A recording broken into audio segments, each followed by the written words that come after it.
Okay, we have games this week because the season's still on. So I don't know. I was trying to go for a transition there and it didn't work. So we picked our games of the week. Mallory, Hartley, I'm passing the ball to you. Where are we starting first? Before we get started, I have struggled so much with keeping up with what week this is of college football because we're in week 6 of Texas high school football. Yes. We're in week 5 of college football, and we're in week 4 of NFL. Yeah. See, that's Cravens' job. It's not my job to remember that. I know. Well, it's my job, too, because I have to make the lower thirds for this show specifically, and I have to, make the articles and stuff. So but you just subtract one. I know, but it's just hard. It takes a lot of brain power. Listen, but that's anyways, job. let's go ahead. I just talk. I don't gotta. Let's go ahead and start I don't know off what episode with this is. Remember you used to get mad at me because 225. Anyways, see, didn't know that. So let's go ahead and start off with our top matchups of the week 5 of the college football season. Starting off with Cravens. Baylor taking on Oklahoma State at home this Saturday at 2:30 p.m. You can watch it on Fox. Baylor favored by 2.5, over-under set at 55. This feels like a Big 12 title eliminator game early in the year. Right. One of these teams figures to be in Dallas to play against another team in the Big 12 championship game. This is a rematch of the 2021 Big 12 championship game. Mm-hmm. What I find interesting here is Oklahoma State hadn't played a conference game yet because they are off last week. And if you look at their schedule, they've yet to be tested. They've beaten Central Michigan, Arizona State, who's already had their coach fired, and Arkansas Pine Bluff. So we don't know much about Oklahoma State. All we know is Spencer Sanders can be good, but Spencer Sanders can also be bad. Right. And so which one are we going to get from that? I think if Baylor's defense can turn him over a few times, Baylor wins this game. But if we get the really good Spencer Sanders that shows up every now and then, I'm not sure if Baylor can score enough points to keep up with that Oklahoma State offense if it's churning at full speed. I feel like at this point, you just flip a coin with Spencer Sanders. 1 week he does really well and you expect him to come out firing on all cylinders the next week, but he could throw 4 picks. Well, it doesn't always just go week to week. Sometimes it's drive by drive or quarter by quarter or half by half. He's just always kind of been a Jekyll and Hyde quarterback, and that's kind of kept Oklahoma State back over the last couple of years because he offers them so much upside, you can't bench him. Sure. Yeah. But he does lose you a couple games. Right. And will Baylor be able to take advantage of that this week? We'll find out on Saturday. Yeah, I think you look at, to your credit, that bye week's really odd because you play Central Michigan, which, that was a lot of garbage time points. I think Central Michigan scored like 3 touchdowns in the fourth quarter. So, sure, you don't want to count that close score as anything. But then you look at an Arizona State team that fired their coach, and then you have an FCS team, right, in Pine Bluff. So it's like, haven't been tested. Who have they been tested against? I think Central Michigan's, they don't have a win against the FBS. But yeah, they beat Bucknell 41-0. So that's their only win. So I have no idea if Spencer Sanders, his numbers have looked good, and the criticism of him has been even against competition he should dominate, he hasn't. So the fact that he turned a new leaf, I don't know. But he's beating competition and he's looking good and he's staying clean against competition he should have done. Yeah. But what happens now against this Baylor defense? What Blake Shapen do we get, right? Do we get the assertive Blake Shapen that we saw last week where you're like, that's why they sent Gary Bohannon packing, right? Mm-hmm. That's why he was the guy that got the nod late in the season. Or do we see the one against BYU? Granted, this isn't the same Oklahoma State defense, right? Jim Knowles has gone to Ohio State, so that's all changed. But I'm more curious to see about Blake Shapen and Spencer Sanders more than anything. This is going to be about the quarterbacks. This is going to be that's going to dictate who wins this one to me, in my opinion. Yeah. Yep. So. This is an Oklahoma podcast this week because we're going to be talking about the other Oklahoma team, Ish's game of the week. Yes. TCU hosting Oklahoma this Saturday at 11 a.m. You can watch it on ABC. TCU not favored in this game. Oklahoma favored 6.5. The over-under is set at 67.5. Speaking of awkward bye weeks, we talked about TCU before. That week 3 bye. Okay, we did not know what to expect heading into the Iron Skillet. Came out looking sharp last week. Only undefeated team in the state. Only undefeated team in the state. There you go. And when it comes to Oklahoma, we saw the blueprint to beat them last week, right? Adrian Martinez looked fantastic. I think Colin Klein called a great game offensively for them. That inside zone, they just absolutely got destroyed by Deuce Vaughn. I think that is the recipe. I think you have to run with Kendra Miller, with Max Duggan. I think we got to see a lot of the run game because I think Oklahoma's been okay against the pass this year. Again, it's early. We'll see what really these teams are about basically in the next month or so. But I'm feeling confident that TCU can have an avenue to win this game on the ground.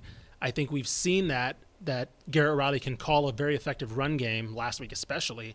And I think that's where Oklahoma can get got. Like Kansas State, Adrian Martinez was able to throw the ball because Deuce Vaughn was just gashing them with that inside zone. And then once late in the game, Adrian Martinez pulled it and like took down for like a 30-yard run down the left side late in the game. And I just think that's the recipe right there.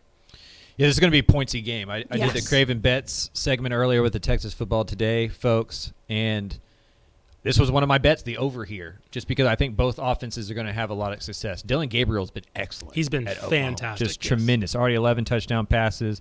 I think over 1,000 yards passing through 4 games. So awesome there. The TCU secondary is weak. SMU had some success through the air last week. I feel like Oklahoma's going to score plenty of points. But on the flip side, this isn't yet the Brent Venables defense that we feel like it's going to be. Sure. They're able to get got. You know, the Kansas State scored 40-plus points on them. TCU is as good offensively as Kansas State is. So Max Duggan's been excellent through 3 starts. He's going to continue to start even with Chandler Morris all the way back. It feels like it's going to be his until – if or when he messes up or plays a bad game. I think it's his job writing it out. This one to me is all about that running game. Yep. If they can continue to run the ball with success, they don't have to throw the ball 45 times a game, and Oklahoma's not good enough to stop both. If you can get one-dimensional, Oklahoma can probably pin their ears back and come up with some schematic things to make it tough on TCU. If Kendre Miller, that offense, can keep running the football, I'm not sure TCU can win, but I definitely think they can stay in this one, and I definitely feel like it's going to be a high-scoring game that kind of comes down to which quarterback commits a mistake. Yeah, I don't think Oklahoma's as bad as SMU's run defense, right? I think SMU finished after last week, they're 107 EPA per rush defensively. Oklahoma's not that much. They're 78th, right? So not awful. SMU was pretty bad, and last week's probably going to skew that a little bit. But Oklahoma also is not very good against the run. So I think I agree. Kendre Miller has to be kind of the guy, and then late when Max Duggan starts pulling that read a little bit more, that's where I think that's going to be that's where it's going to be a big factor for me. But yeah, pointsy, 100%. I don't see TCU being able to slow down this offense. We're going to find out if that TCU front seven's actually better this year. Sure. They played really well against SMU, but is that SMU, right? They're losing their center from last year. Their running back game's not the same without Ulysses Bentley. Oklahoma can run the football. Dylan Gabriel's been excellent. We'll see what that front seven looks like under Joe Gillespie's defense this week. Yep. All right, let's round out our games of the week with my game of the week, which is Texas A&M traveling to Mississippi State this Saturday at 3 p.m. You can watch it on SEC Network. Mississippi State favored in this one by only 3.5. The over-under set at 45.5. That over-under is so low. Like this I may was be the thinking the lowest same over-under thing. ever with a Mike Leach team.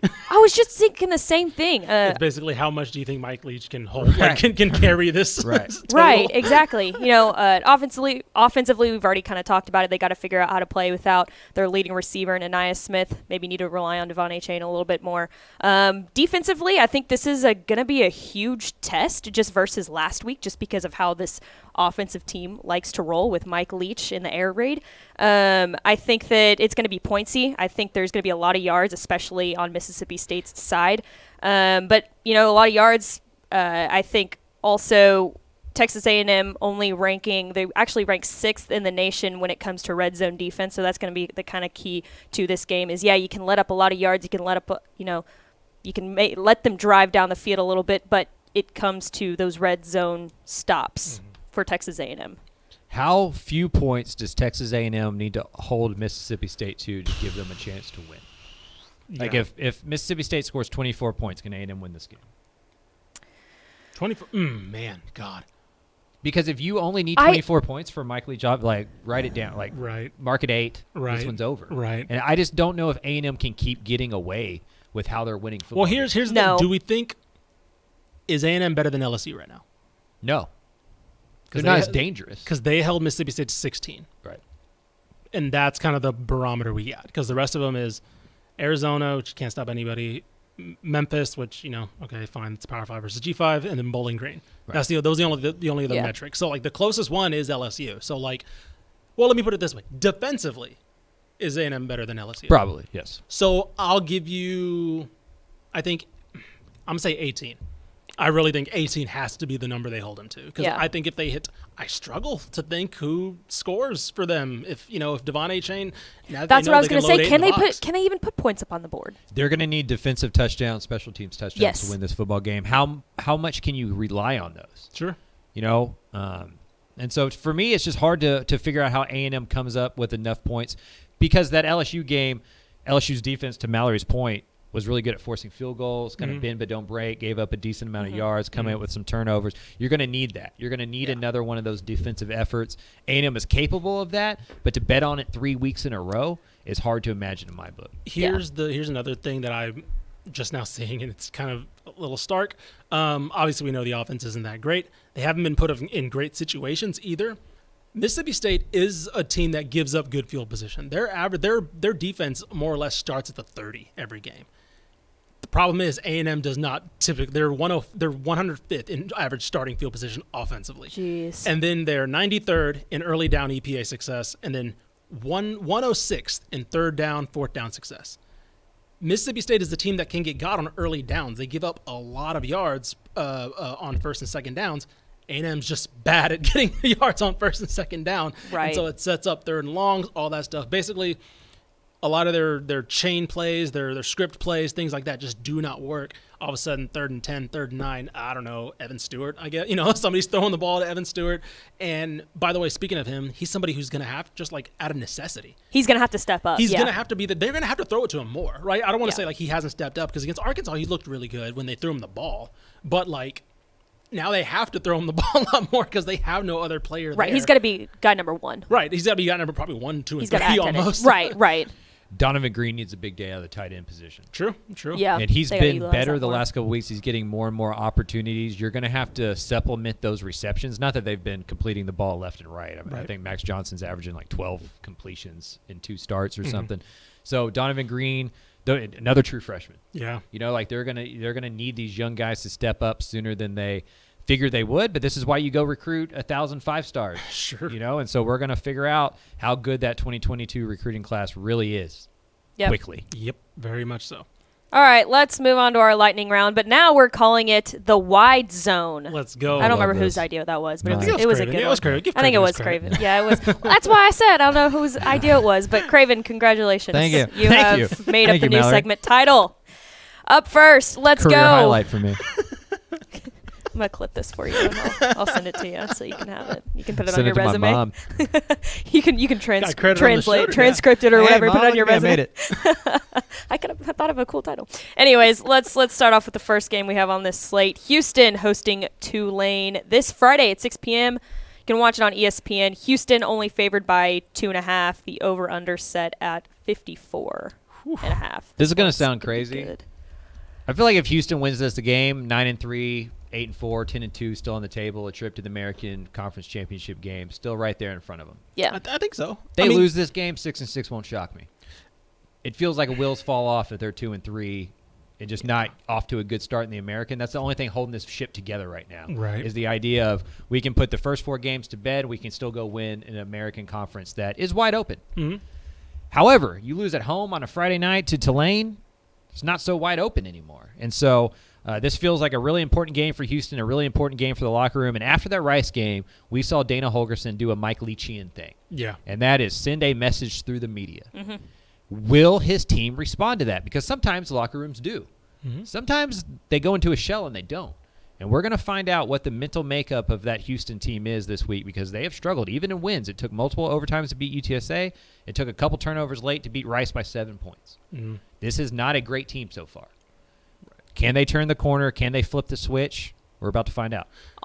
On the other hand, Tulane's just a weird team. Like, they go off and beat Kansas State, who just beat Oklahoma, and then they lose to Southern Miss, one of the worst teams in Conference USA. Yeah. So I feel like this will be a really good test for Tulane as well, to play someone that is down to their kind of earth, down to their size a little I bit. agree. We're going to see how deep the AAC is really with this Yes, one. 'Cause definitely. Is Tulane a contender, right? Or is Houston, or are they taking the place of Houston, or no, that Kansas State win was an aberration Right. or whatever? I agree. I think this will dictate how Houston's season goes. Obviously, they still have a tough game against SMU later on down the line, but this gives us a good barometer of where to measure them, right? Are they competing to play in one of those big bowls, or are they is it Gasparilla Bowl, right, for wherever the AAC's secondary ties are with their barely bowl eligible teams? Because if they rattle off this win, like before SMU, this is a decent stretch for them, right? If they win this one, Memphis solid, but not Memphis that we're used to. Navy, USF, right? If they can rattle off a 4-game win streak going into SMU, okay, boom. Now we're, like you mentioned, now we're talking in terms of 8 wins, things like that.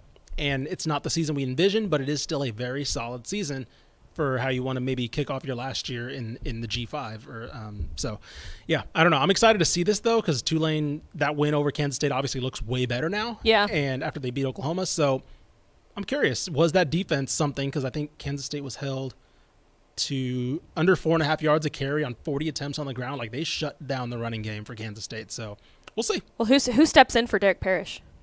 Do we know? I mean, DeAnthony Jones has to have a bigger role. Nelson Caesar, guys like that are going to have to step up. Nelson Caesar he returned the fumble for a touchdown that kind of won that game for Rice. So, they're still going to get after people. Yeah. That defensive line is still one of the strengths of the team. Mm-hmm. You're just losing one of your best players, and now that hurts the depth. What do they look like in the third quarter? What do they look like in the fourth quarter? How do you do the rotations? And so, when you lose a defensive lineman like that, I think it impacts everybody else because now your second guy has to be your first guy, and your third guy has got to be your second guy. We'll see how they're able to handle that against a team that can be pretty physical and can challenge them in that way. Like from a depth standpoint, who are they? Yep. Speaking of a game that got more interesting last week, Mallory, what's next? Another Friday night game. UTSA traveling to Middle Tennessee State this Friday at 6:30 p.m. You can watch it on CBS SN. UTSA favored by 4. The over-under at 63.5. This is a fantastic quarterback matchup, too, by the way. Yes. Fantastic quarterback battle. I was going to say, I wonder what this line was going to be before they beat Miami. Yeah. Beat Miami. By the way, beat Miami's butt. Like, that was it's not close. That was not a close. 14-point score or whatever. It did not feel like that. Miami had no chance of getting back in that game. Yeah. UTSA's wide receiver trio Nasty. are averaging combined 100 yards each per game. Nasty. Like Zachary Franklin is third in the conference with 98 yards receiving per game. The first two are Joshua Cephas and J.T. Clark. So they basically have 3 receivers averaging 100 yards per game. Frank Harris has been the best quarterback in this state. The defense is getting better and better. Here's the problem for UTSA. They're beat up. Mm-hmm. They didn't just lose 2 of their first 3 games. They lost around 12 players from their 2 deep that didn't play against Texas Southern, and they're not sure how many of those guys are going to be back against Middle Tennessee. It's a road game. It's on Friday night. Jeff Traylor's kind of doing this Lou Holtz thing. Yeah. I don't know what we're going to do. I don't know how we're going to do this thing. They beat Miami. We're missing so many guys. We're just trying to get there. We're just some good old boys playing with the wind. We're just what are we doing? We're just getting a plane ride out to Tennessee. We'll see how it goes, type of deal. Yeah.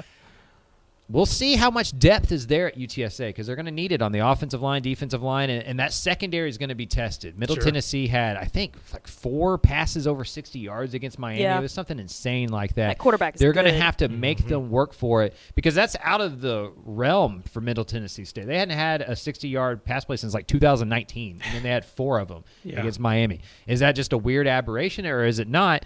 Because this may not be like to like, but that Army team came up with some big plays through the passing game against UTSA's secondary. Sure. We'll see if it's more like they were against Houston where they limited those or if it's more like Army where Middle Tennessee can get those shot plays because if they can, UTSA is going to lose this game. Yeah, Mallory, talk a little bit about the gospel of Chase Cunningham. He's really good. Let me read you some of his stats just on last week's game. He completed 16 of 25 passes, 408 yards, and 4 touchdowns through the air. And he also rushed for 29 yards and 1 touchdown on the ground. So he's legit. He looks very good. This is going to be a fun, just quarterback game. Oh, you get to see Frank Harris and Cade Cunningham. I think that both of them are. Chase Cunningham, not Cade Cunningham. Chase Cunningham. Chase Cunningham. Cade I'm thinking of basketball. Yes, pistol. I'm thinking of him. But yeah, Chase Cunningham, fantastic quarterback battle here. I think some people were confused at the extension Middle Tennessee gave Rick Stockstill in the offseason because it was they're kind of like middling. They've always been fine. Count me in that book. Yeah, exactly. I mean, was sure. like, you was like, okay, I guess you're cementing yourself to be in a 6-7 win program. Yeah. Okay, they could obviously the season's still long. They could win 6-7 games again, and people look confused at it. But I mean, that win last week was awesome, and they look like they're going to be a real contender in a Conference USA that's still very much. It's so up in the air. open. It's very Both these much teams open. could win it. I do think- throw Western Like, Kentucky in there. I will say this week with UTSA, like right now we can probably pencil in the favorite, right? UTSA. Mm-hmm. But after that, right? This is why this game is interesting to me because like we think Who's Middle playing Tennessee. UTSA Right, exactly. in the Who's conference playing with championship? UTSA up top? Because it could be Western Kentucky again. It could be I don't know, right? Yeah. And so this week's going to be like if UTSA comes out and smokes Middle Tennessee, it's like, oh, okay, I definitely don't know who's going to be. That with was just them a weird this year. enigma. I need to say this before we move on. Miami's not good. They're really not. Yeah. Like Like, it they're is not it's a good. good. It was a good I win watched just them for in person the week before. Yeah, that's They're true. not Anna. good. It's a good win in terms of like when UTEP beat Boise last Yeah, week, right? it's a helmet game. But yes, exactly. But they're bad. They are They're not very good. They are very They're bad. not They're good. offensively in particular awful. Awful. Tyler Van Dyke is not a good quarterback. A&M so. should be embarrassed they only won that game by 8. Fair enough. Yeah. I don't disagree with that. So. Yeah. All right, let's move on to Saturday. Texas Tech traveling to Kansas State. This is going to be a great one. At 11 a.m. You can watch it on ESPN Plus. Is that right? Yep. Yeah. That's I wild. don't know, That's wild it's to me. Weird. Kansas State favored by 7.5. The over/under at 57.5. Both coming off massive wins last week. If you want to Massive. know which game was unfortunately left off of our game of the week, it was this one. Because we could have easily added this one to the game. Yeah, any we of our could have. picks. Yeah, This was the odd man out. Of course, there's only 3 of us, so we had to pick and we're gonna choose. we're gonna see. Like Kansas State obviously looked really good. I think they got the game plan absolutely right against Oklahoma. I mentioned Colin Klein calling still weird. Colin Klein's an offensive coordinator. I hate it. Yeah. How's it feel to be oldish? That's awful. I Welcome hate to the it. club. I remember Colin Mallory Klein. will be there one day. I remember Colin Nah. Klein running that awful offense for Bill Snyder, and I forgot what bowl they made. The Orange Bowl, I think they made that year. Anyway, When Mason finds a head coach somewhere, Mallory's going to be like, ah, man. I remember watching him back in my day. exactly.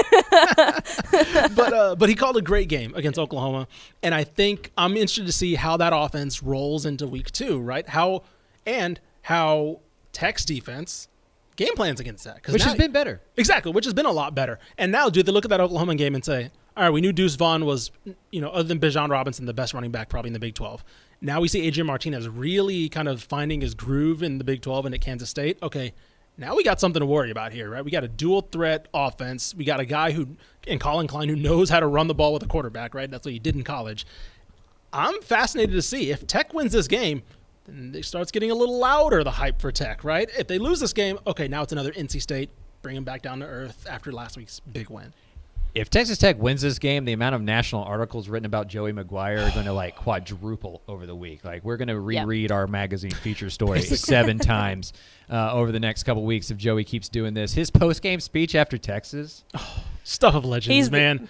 Man of the Stuff people, man. legends. Man of the people. The country's going to find out this comes through Lubbock, Texas. And he said it with such confidence that you're like, okay. Yeah. I believe it. Matt Wells says that. Cliff Kingsbury says, even Mike Leach says that. We all roll our eyes. Right. And Joey's like, well, man, they could do something. I was out about to there, say. man." This game feels like mirror image game. This is going to sound crazy because we look at Texas Tech still through the prism of Mike Leach's Texas Tech. Yeah. But this is becoming a hard-nosed, tough, physical team. They out-physical Texas. They made Texas quit. Over 4 quarters, they beat up Texas.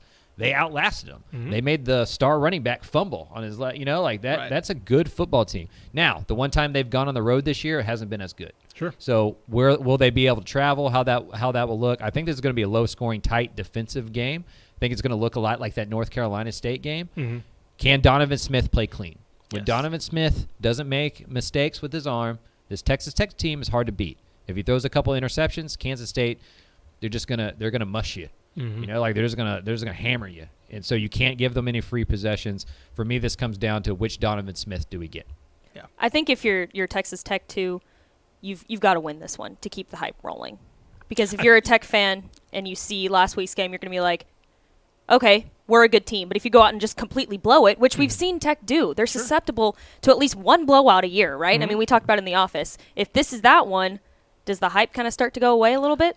I agree. I agree in that sense that it's a really euphoric high right now, right? Yes. In Lubbock. Yes. And if they, to your credit, if they come out and lose this right away, obviously the pitchforks aren't going to be out. They're still going to have very much full faith in Joey McGuire, but it's going to be like, all right, maybe we are a 7-win team, right? Maybe it's like, all right, maybe the hype goes away a bit. Exactly, yeah. The hype just like you just kind of lose that spark, right? Mm-hmm. Meanwhile, if you win this game, I mean, I hate doing the schedule thing, but like, if they lose, but put it this way, if they lose this game and then they get Oklahoma State, tough game right there. You just look at it so differently. If they lose this game. You start reading the schedule and it's like, oh man, now can they rebound from this loss to beat Oklahoma State? Can they? Then they get Baylor. Like it just you start looking at the schedule a little more if they lose this one as like, okay, 6-7 wins, probably realistic. But if they win this one, it's like, I don't know. Just like last week, you're like, I don't know what the ceiling is anymore. Yeah. Could they win the Big 12? I don't know. Just Could don't they know. make the exactly. So a lot of. Like I said, this one was the one that just missed out on our game of the week, and it very easily could have made it. Yeah. Let's jump to Sunday. How Let's often do can it. I say that when we're talking about college football? SMU playing UCF. I'm surprised they didn't swap it around, like UCF traveling to SMU instead of SMU going to Money. UCF. Yeah, well, I guess that's true. That shuts me up right there. I understand now. That's a good point. Like, I mean, You know- because I know some teams did that during COVID and all that. Like, That's what I was think UNC thinking. did it Right, during right. UTEP. I feel like if they were staying in the same conference next year, they would have done it. That's a Ooh, great that's a point. really But good they point. They can't. There can't be a reverse back. Sure, That's sure. a SMU good can't go like, point. well, you can come here next year and we'll make up that money at your That's a home good point. venue next year. Like UCF still needs that home game. They would have just lost it completely because you're Yep. not playing SMU next year. Are they gonna put the Man. Golden Knight in the middle of Ford? everything just trickled down to money at this point. 100%. But, Let me quickly before you get to the details of that game. You Okay. said noon. Yes. So you at will be noon. going up against the Commanders versus the Cowboys, the Giants and the nice. Bears, the Jets and the Steelers, and the Jaguars and the Eagles. Man, So, what a slate of games! what a slate of games! I'm watching it's SMU. Carson Wentz. It's Cooper Rush. All the stars are here. Tanner Mordecai may be the best quarterback. I in know say, this I might was be the about to best. say. This might be the best football game on at this time. It's at noon. You can watch it on some kind of ESPN platform. They haven't released that kind of information yet. Craven said it's probably going to be on ESPNU, so be I on the wouldn't be lookout surprised for 'cause that. They don't have anything on NFL Sunday, so They'll probably throw it to there. Yeah. What's SMU? UCF favored by 3.5. The over/under set at 65. It's going to be a pointsy game. I think this is a winnable game for SMU if Tanner Mordecai Definitely. can avoid turning the football over. Mm-hmm. And they beat Maryland if they don't have 3 turnovers, 2 interceptions and a fumble on him.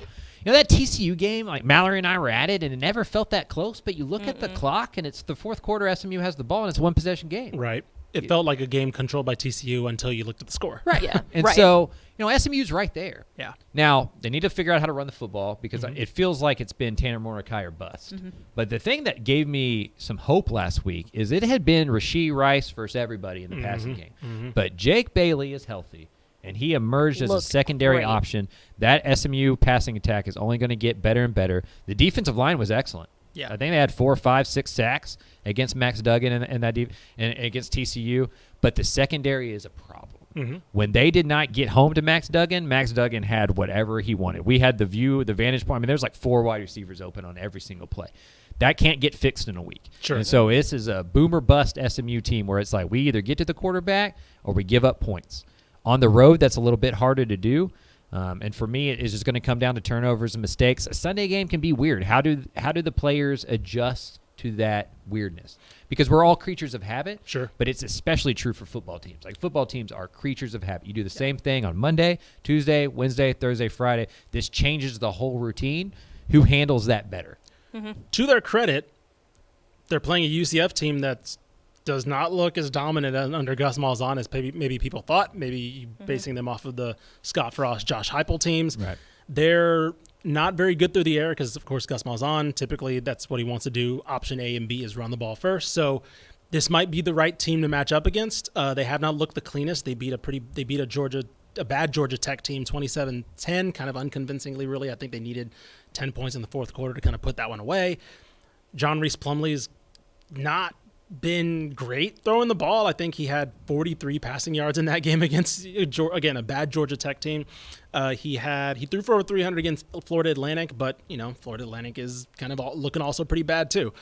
They lost to a pretty average-looking Louisville team. So I think this isn't the we used to categorize Cincinnati, Houston, UCF up here, right, in this big category with the AAC. It's not that UCF team, I don't think, right now. It's looking like more a team that maybe SMU can see a little switching of the pecking order this year. And I think this is the opportunity for them to do it, because I think this is a potential SMU blowout win. Like, I really think if they get on top 14-0, then you start seeing weird stuff with Gus Malzahn trying to get back into a game.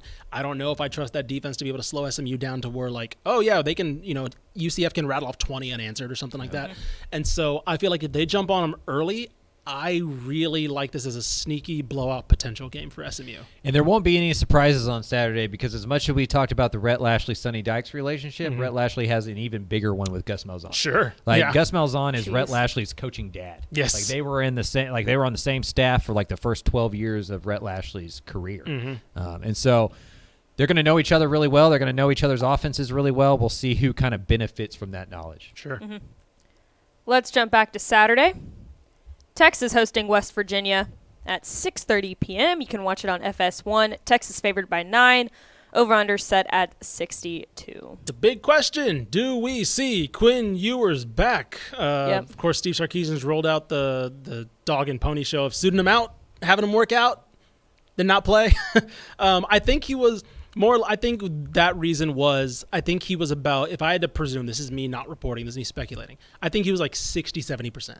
Yeah. And I think that it was more of a – so we don't have to throw Charles Wright out there. If Hudson Card's hurt, here he is as an emergency break glass in case of emergency quarterback. So I think to your credit, I think you called this too. We see him this week because you don't want to throw him against Red River.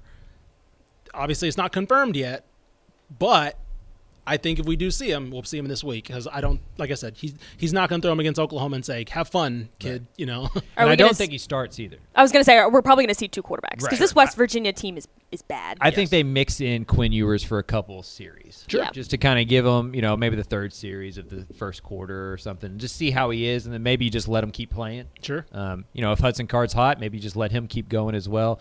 Give Quinn one more week to kind of rest that shoulder. Because it's his non-throwing shoulder. The worry is, what if he's going to get hit again? Right. And and how does that's he handle the bracing that pain? shoulder Right. almost whenever you're getting hit. Yeah. Right. Texas's defense has to get off the field. Yeah. They played against 100 snaps against Texas Tech last week. They were bad on third down. They were really bad on fourth down. I think I want to say 5 of Texas Tech's scoring drives had a fourth down conversion in them somewhere. And so they're going to have to get off the field. They were out, it was 100 snaps to 60. You're going to need to see more Bijan Robinson. There's no reason Bijan Robinson doesn't touch the ball 20 times. Right. I don't care if you have 25 plays. Give him the ball. That Wildcat formation needs to be better, or just scrap it. Sure. Right? If Hudson Card isn't healthy enough to play wide receiver and go run a route, don't even do it. Right. If you don't trust a former 4-star quarterback out of high school, Rashawn Johnson, to throw it at all, just don't do it. Just line up there and hand them the ball. You don't have to get cute. Texas should win this game easily. West Virginia's not any good. The problem is West Virginia scores points. They've scored 30 points every game this year, even the ones they've lost. So Texas's defense is going to be up against it. Who are they on third down? Who are they on fourth down? And how do they respond to the adversity? Yeah. Everybody was ready to turn the page on Texas and be like, man, you only lost by 1 point to Alabama. This is the year you're going to key up. You're going to be good. You're going to be 8-4. They shut the door on UTSA. Right. Kind of end that. Here we go. Yep. Texas they've learned how to win. Yep. They got a better locker room culture. Then they blow another 10-point deficit in the second half. So they're 2-5 in one-possession games under Steve Sarkisian. I don't know if this is going to be a one-possession game, but it's on I think it's at home. It's at home. It's at home. You should have the crowd. Everything should be going in Texas's favor. But sometimes the week before Red River, it gets weird for the Longhorns. You overlook it, and you have to avoid that, because you can't go into next week at 2-3. Right. You go into next week at 2-3, and this is looking at another 5-7 season. Right. I agree. I think, to Mallory's point, this West Virginia team's not very good. They had a big win against Virginia Tech, who also does not look very good. Bad. Then they were one of the early victims of Kansas, and then they got beat by a Pitt team that looks okay right now. They're fine. They're fine, but they don't look like the Pitt team of last year, obviously, after losing Kenny Pickett. So yeah, I mean, this is if you're Texas and you give Neil Brown and this West Virginia team that this was a team that we presumed would have a new head coach in 2023, right? If you go and give them a nice little gold star win like this, and all of a sudden now we're having conversations about, Neil Brown 2023, is he coming back and all that?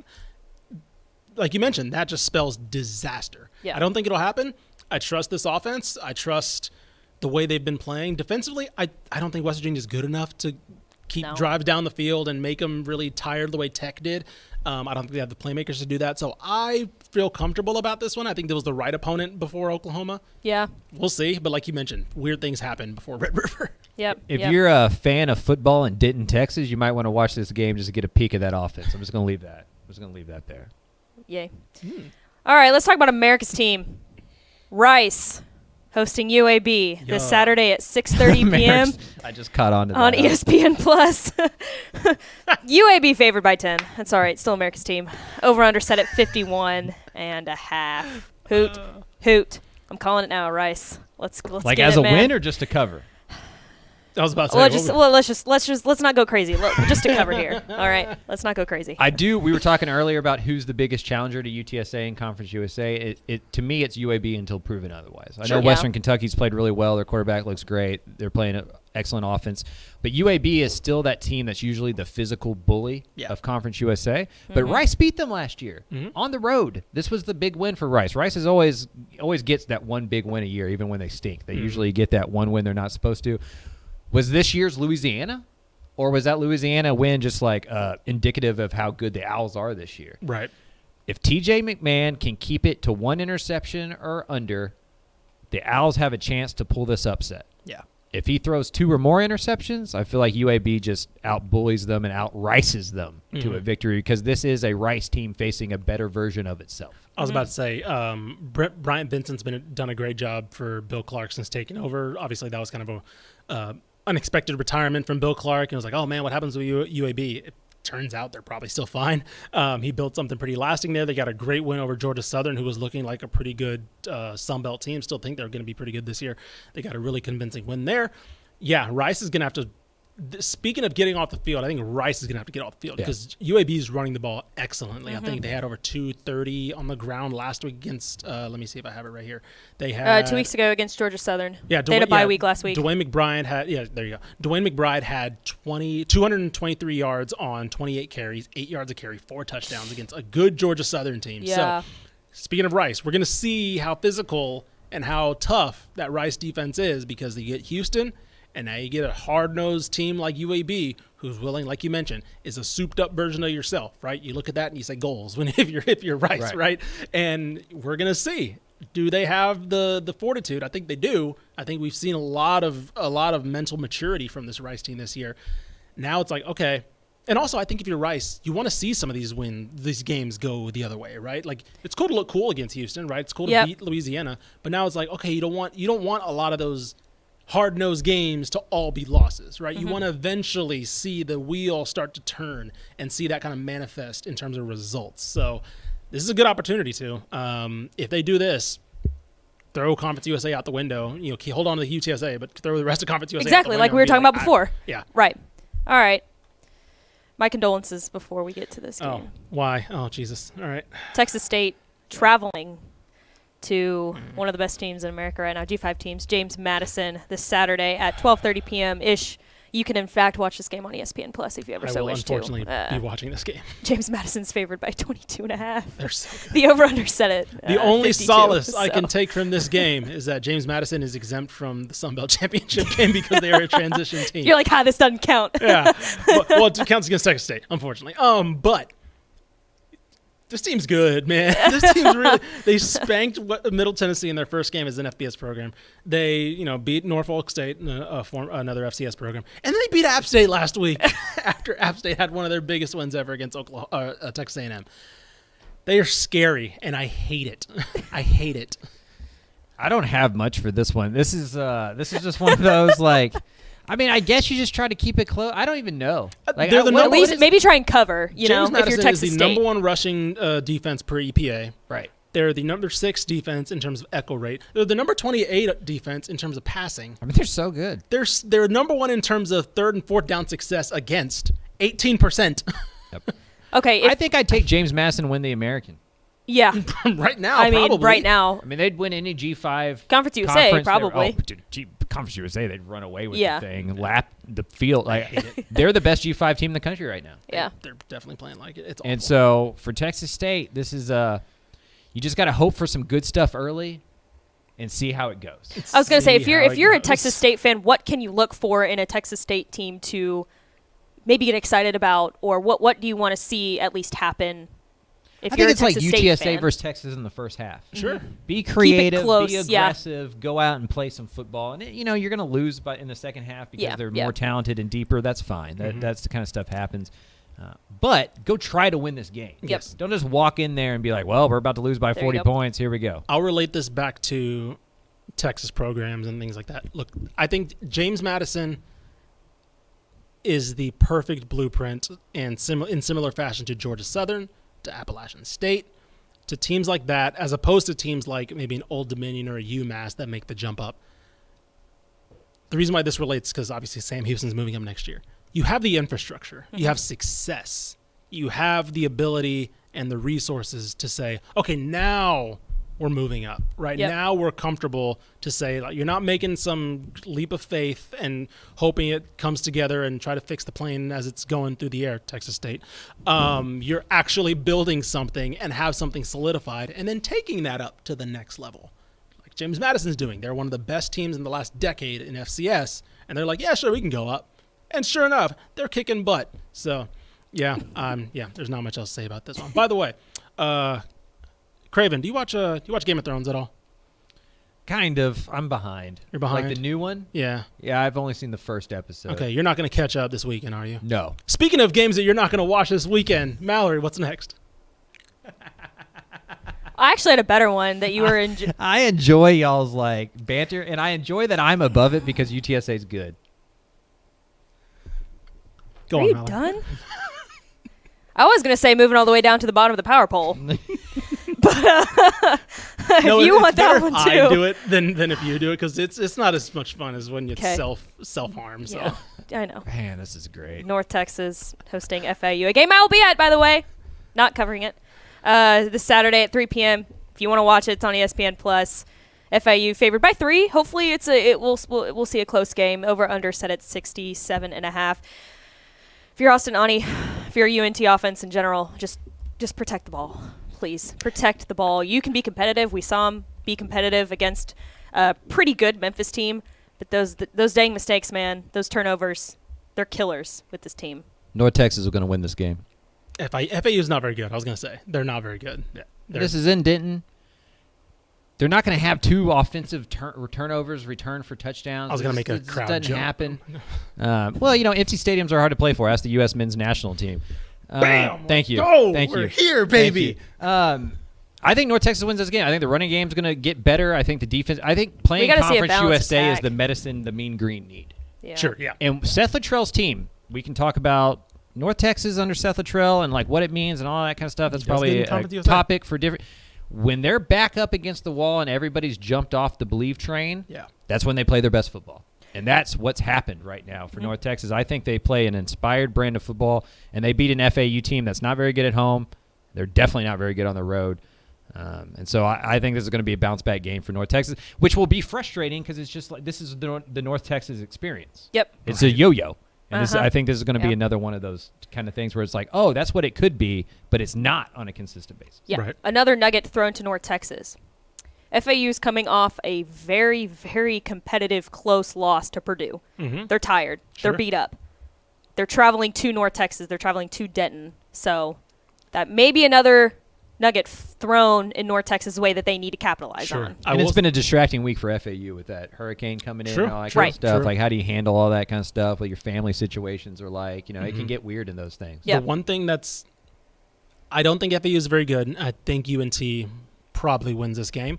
Nkosi Perry's quietly playing pretty well. Yeah. I believe he has 13 touchdowns, only to 3 interceptions. He's been the steady force for basically this entire offense, and it could be one of those games where the team's not looking good, but he just keeps something going. And we've seen this UNT defense look really bad against both the pass and the run. Obviously, I think better-ish against the pass, but I think FAU is going to want to run the ball a little bit more with Nkosi Perry and things like that. So I think that's where they're a little bit more susceptible. That's what's going to scare me a bit. But I would say, in my opinion, things lean more towards UNT. Yep. All right, let's round it all out. Last game of the week, UTEP traveling to Charlotte. UTEP coming off a pretty nice win last week. This Saturday at 5 p.m., you can watch it on ESPN3. UTEP coming to this game favored by 3. The over-under set at 51.5. How about them Miners? If somebody started listening to this podcast this year, they would think that we just hate UTEP. Because I'm looking at that, and I'm like, yeah, because Charlotte stinks. Like, We're trying to hype them up a bit. it's the opposite. I love UTEP. I want them to be great. Charlotte stinks right now. Yeah.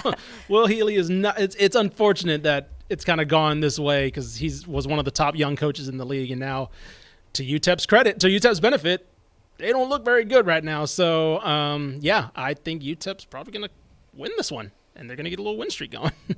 This would be the first win for UTEP in a really, really long time on the East Coast. They're like 1-22-2 or something like that in East Coast That is time. literally the only thing that I can grasp on to be like, man, maybe they could lose this game. Right. But Yeah. Well, they could. They're a bad team. Right, and right. bad doesn't travel very well, So like Yeah. they're capable of stinking it up. But this is how bad Charlotte is. Yeah. Like Charlotte, Hawaii, New Mexico State, Charlotte. Yeah. Probably the 3 worst teams. FIU. Colorado State probably. Yeah, right now. Colorado State, FIU, top 5 worst teams in college football. Yeah. UTEP should win this game, and hopefully they follow the same recipe they used last week to beat Boise State. Mm-hmm. Run the football, play good defense, let Gavin Hardison do just enough. He only had 11 attempts last week. He completed 10 of them.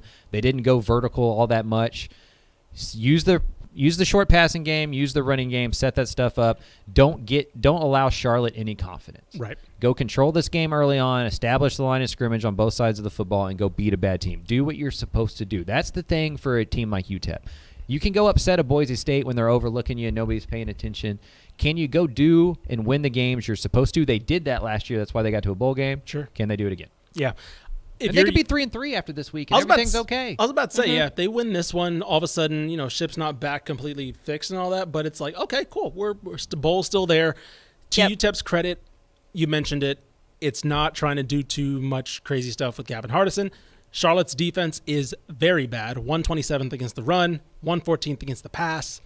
Again, UTEP. So on the other side, UTEP's offense has been stagnant and not been able to take advantage of that, but they haven't played out defense as bad, so hopefully that can flip in their favor a little bit. Let me just rattle off Charlotte's schedule right now. 43-13 loss against FAU. We just got finished talking about FAU. Yeah, Not a great team. Not great. 41-24 loss to William and Mary. Yep. That William and Mary that you only usually talk about in basketball, yeah, that's that FCS team. 56-21 against Maryland is what it is. Then a random 42-41 win over Georgia State. And then they just get blown out 56-20 against South Carolina.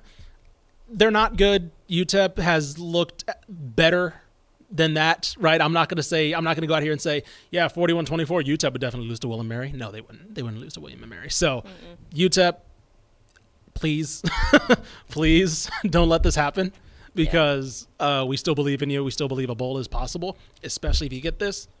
All of a sudden, things are turning around. So I do think Charlotte scores some points, and the over is at play here. yes, their offense is I believe they're 65th in passing EPA. So their offense can do stuff. Luckily for UTEP, their defense is what they like to rely on. Can they disrupt some stuff? Hopefully. I agree. I think they do maybe give up a couple plays here and there, but that's it.